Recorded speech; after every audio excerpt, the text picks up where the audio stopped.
ನಿಮ್ಗೆಲ್ಲರಿಗೂ ಮೊಟ್ಟ ಮೊದಲನೇದಾಗಿ ಈ ಪತ್ರಿಕಾಗೋಷ್ಠಿಗೆ ಕರ್ನಾಟಕ ಮಹಿಳಾ ರಕ್ಷಣಾ ವೇದಿಕೆ ಬೀದರ್ ಹಾಗೂ ಪರಿಶಿಷ್ಟ ಜಾತಿ ಮತ್ತು ಪರಿಶಿಷ್ಟ ಪಂಗಡ ಮತ್ತು ಕ್ರಿಶ್ಚಿಯನ್ ಸಮುದಾಯಗಳ ಒಕ್ಕೂಟ ವತಿಯಿಂದ ಈ ಒಂದು ಸುದ್ದಿಗೋಷ್ಠಿಗೆ ಬಂದಂಥ ಎಲ್ಲ ಮಾಧ್ಯಮ ಮಿತ್ರರಿಗೂ ಹಾಗೂ ನನ್ನ ಎಲ್ಲ ಸಹಪಾಠಿಯವರಿಗೂ ಅನಂತ ಧನ್ಯವಾದಗಳನ್ನು ಹೇಳಕ್ಕೆ ಇಷ್ಟಪಡ್ತೀನಿ. ವಿಶೇಷವಾಗಿ ಈ ಒಂದು ಮಾಧ್ಯಮ ಪತ್ರಿಕಾಗೋಷ್ಠಿ ಕರೆಯುವ ಉದ್ದೇಶವೇನೆಂದರೆ, ಕಾಂಗ್ರೆಸ್ ಪಕ್ಷದಿಂದ ಒಂದು ಅಲ್ಪಸಂಖ್ಯಾತರ ಜನ ಅಂದ್ರೆ ಮೈನಾರಿಟಿ ಅಂತ ಹೇಳಕ್ ಇಷ್ಟಪಡ್ತೀನಿ. ಅಲ್ಪಸಂಖ್ಯಾತ ಜನ ಮತ್ತು ಕಾಂಗ್ರೆಸ್ ಪಕ್ಷಕ್ಕೆ ಒಂದು ತಾಯಿ ಮತ್ತು ಮಗುವಿನ ಹಾಗೆ ಸಂಬಂಧವಿದೆ. ಇದು 40 ವರ್ಷದ ಎಂಬಕ್ಕಂಥದ್ದಲ್ಲ, 20 ವರ್ಷ ಎಂಬಕ್ಕಂಥದ್ದಲ್ಲ. ಕಾಂಗ್ರೆಸ್ ಪಕ್ಷ ಯಾವಾಗಿಂದ ಉತ್ಪತ್ತಿ ಆಯ್ತೋ, ಯಾವಾಗಿಂದ ಪ್ರಾರಂಭವಾಯ್ತೋ, ಅವಾಗಿನಿಂದ ಒಂದು ಮೈನಾರಿಟಿಗೆ, ಅಲ್ಪಸಂಖ್ಯಾತರಿಗೆ ಮತ್ತು ಒಂದು ಕಾಂಗ್ರೆಸ್ ಪಕ್ಷಕ್ಕೆ ಒಂದು ತಾಯಿ ಮತ್ತು ಮಗುವಿನ ಸಂಬಂಧ ಅದ. ಇವತ್ತು ಬೀದರ್ ಜಿಲ್ಲೆಯಲ್ಲಿ ನಮ್ಮ ಮೈನಾರಿಟಿಗೆ ಒಂದು ಟಿಕೆಟ್ ಕೊಡಬೇಕು ಅಂತಂದು ಒಂದು ಹಕ್ಕದ. ಯಾಕಂದ್ರೆ ಒಂದು ಕಾಂಗ್ರೆಸ್ ಪಕ್ಷ ಅಂದ್ರೆ ಒಂದು ತಾಯಿ ಪಕ್ಷ. ಮಗನಿಗೆ ಟಿಕೆಟ್ ಕೊಡ್ಬೇಕಾಗಂದ್ರೆ ಇಡೀ ಕರ್ನಾಟಕ ರಾಜ್ಯದಲ್ಲಿ ಮೈನಾರಿಟಿಗಳಿಗೆ ಒಂದು 3 ರಿಂದ 5 ಟಿಕೆಟ್ ಕೊಡಿ ಎಂಬಕ್ಕಂಥದ್ದು ನಮ್ಮ ಬೇಡಿಕೆ ಇದೆ, ಮೈನಾರಿಟಿ ಸ್ಪೆಷಲ್ ಆಗಿ. ಅದಕ್ಕೆ ವಿಶೇಷವಾಗಿ ಈ ಬೀದರ್ ಲೋಕಸಭಾ ಒಂದು ಕ್ಷೇತ್ರ ಇದು ಒಂದು SC ರಿಸರ್ವ್ ಆಗಿತ್ತು. ಮೊದಲನೇದಾಗಿ ಹೇಳ್ಬೇಕಾದ್ರೆ ಇದು ಸುಮಾರು 2009ರಿಂದ ಮಾನ್ಯ ಧರಮ್ ಸಿಂಗ್ ಸಾಹೇಬ್ರು ಅವರಿಂದ ಏನಂತಂದ್ರೆ ಇದು ಜನರಲ್ ಆಗಿ ಇದು 4ನೇ ಒಂದು ಲೋಕಸಭಾ ಚುನಾವಣೆ, 4ನೇ ಲೋಕಸಭಾ ಚುನಾವಣೆ ಇದೆ.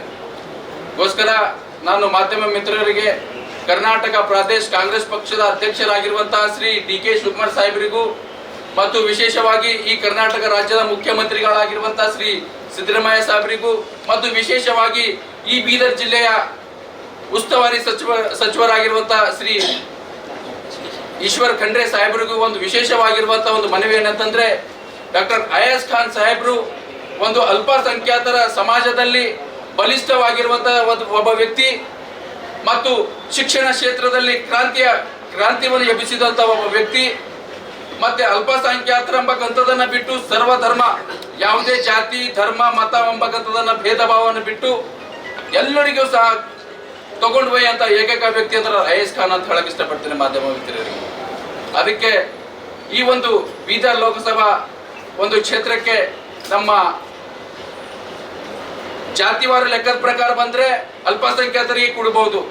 ಇದರಲ್ಲಿ ಅಯಾಜ್ ಖಾನ್ ಸಾಹೇಬರಿಗೆ ಟಿಕೆಟ್ ಕೊಟ್ರೆ ಈಶ್ವರ್ ಖಂಡ್ರೆ ಸಾಹೇಬ್ ಆಗಿರ್ಬೋದು, ಅಶೋಕ್ ಎಣಿ ಸಾಹೇಬರಾಗಿರ್ಬೋದು, ನಮ್ಮ ವಿಜಯ್ ಸಿಂಗ್ ಸಾಹೇಬರಾಗಿರ್ಬೋದು, ಮತ್ತೆ ರಾಜಶೇಖರ್ ಸಾಹೇಬರಾಗಿರ್ಬೋದು, ಭೀಮ್ಸಿಂಗ್ ಸಿಂಧೆ ಸಾಹೇಬರಾಗಿರ್ಬೋದು, ಇಷ್ಟು ಜನಗಳಿಗೆಲ್ಲ ಒಂದು ವಿಶ್ವಾಸದಲ್ಲಿ ಕೊಂಡೊಯ್ದುಕೊಂಡು ಈ ತರ ಏನಿಲ್ಲ ಜಾತಿ ಭಾತ ಅಂಬಕ್ಕಂಥದ್ದು ಏನಿಲ್ಲ. ಇದರಲ್ಲಿ ಪಕ್ಷ ಅಂದ್ರೆ ಪಕ್ಷ, ಅದು ಜಾತಿ ಭೇದ ಭಾವ ಅನ್ನಕ್ಕಂಥದ್ದಿಲ್ಲ.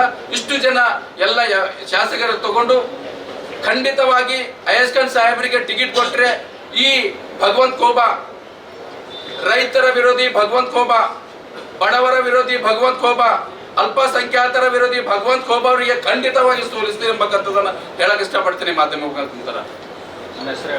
ನನ್ನ ಹೆಸರು ಇಮಾನ್ವೇಲ್ ಮತಕಳಿ. ಅದಕ್ಕೆ ಈ ಒಂದು ಮಾಧ್ಯಮದ ಮುಖಾಂತರ ಹೇಳಕ್ ಇಷ್ಟಪಡ್ತೀನಿ, ರೈತರು ಸಹ ನಮ್ಮ ಬೀದರ್ ಜಿಲ್ಲೆಯಲ್ಲಿ ರೈತರು ಸಹ ಅತಿ ಕಷ್ಟದಲ್ಲಿದ್ದಾರೆ. ಪ್ರಧಾನ ಮಂತ್ರಿ ಫಸಲ್ ಬಿಮಾ ಯೋಜನೆ ಎಂಬಕ್ಕಂಥದ್ದನ್ನು ಸ್ಕೀಮ್ ತಂದ್ರು, ಅದು ಸಹ ರೈತರಿಗೆ ಹಗಲು ಲೂಟಿ ಮಾಡ್ತಾ ಇದ್ದಾರೆ. ಏನಂತಂದ್ರೆ ದುಡ್ಡು ಕಟ್ಕೊಳ್ತಾ ಇದ್ದಾರೆ, ಇನ್ಶೂರೆನ್ಸ್ ದುಡ್ಡು ಕಟ್ಕೊಳ್ತಾ ಇದ್ದಾರೆ. ಅದೇ ಯಾವುದು ತರ ಇನ್ನೊಂದು ಕೋಟಿ ಗಂಟೆ ದುಡ್ಡು ಕಟ್ಕೊಳ್ತಿದ್ದಾರೆ, ಇನ್ನೂರು ರೈತರಿಗೆ ದುಡ್ಡು ಬಂದಿಲ್ಲ. ಮತ್ತು ಮೂಲಭೂತ ಸೌಕರ್ಯ ನಮ್ಮ ಬೀದರ್ ಜಿಲ್ಲಾ ಏನಂತಂದ್ರೆ ಹಿಂದುಳಿದ ಜಿಲ್ಲಾ ಎಂಬಕ್ಕಂಥದ್ದನ್ನು ಹೇಳ್ತೀವಿ. ಈ ಭಗವಂತ ಖೋಬಾ ಬಂದೇನು ಹಿಡಿದು 100% ಇಂದ 10% ಕೆಲಸವೂ ಸಹ ಇಲ್ಲ. ಈ ನಮ್ಮ ಬೀದರ್ ಜಿಲ್ಲೆಯ ಮಂತ್ರಿ ಅಂತ ಹೇಳ್ಕೊಳ್ಳೋಕೆ ನಾಮಕೆ ವಾಸ್ತೆ ಮಂತ್ರಿ ಇದ್ದಾರೆ, ಕಾಮಕೆ ವಾಸ್ತೆ ಏನ್ ಮಂತ್ರಿ ಇಲ್ಲ. ಅವರ ಡಾಕ್ಟರ್ ಅಯಾಜ್ ಖಾನ್ ಅವರಿಗೆ ಕಾಂಗ್ರೆಸ್ ಪಕ್ಷದಿಂದ ಲೋಕಸಭಾ ಟಿಕೆಟ್ ಕೊಟ್ರೆ ಖಂಡಿತವಾಗಿ ಇವರ ಗೆಲುವಿನ ನಾಗಲೋಟವನ್ನು ನಾವು ಸಮಾಪ್ತಿ ಮಾಡ್ತೀವಿ. 100% ಅಯಾಜ್ ಖಾನ್ ಸಾಹೇಬರು ಗೆದ್ದಿ ಖಂಡಿತವಾಗಿ ಲೋಕಸಭೆ ಕಳಿಸ್ತೀವಿ ಎಂಬಕ್ಕಂತ ಹೇಳಕ್ ಇಷ್ಟಪಡ್ತೀನಿ. ಇಮಾನ್ವೇಲ್ ಮಂದಕನಹಳ್ಳಿ.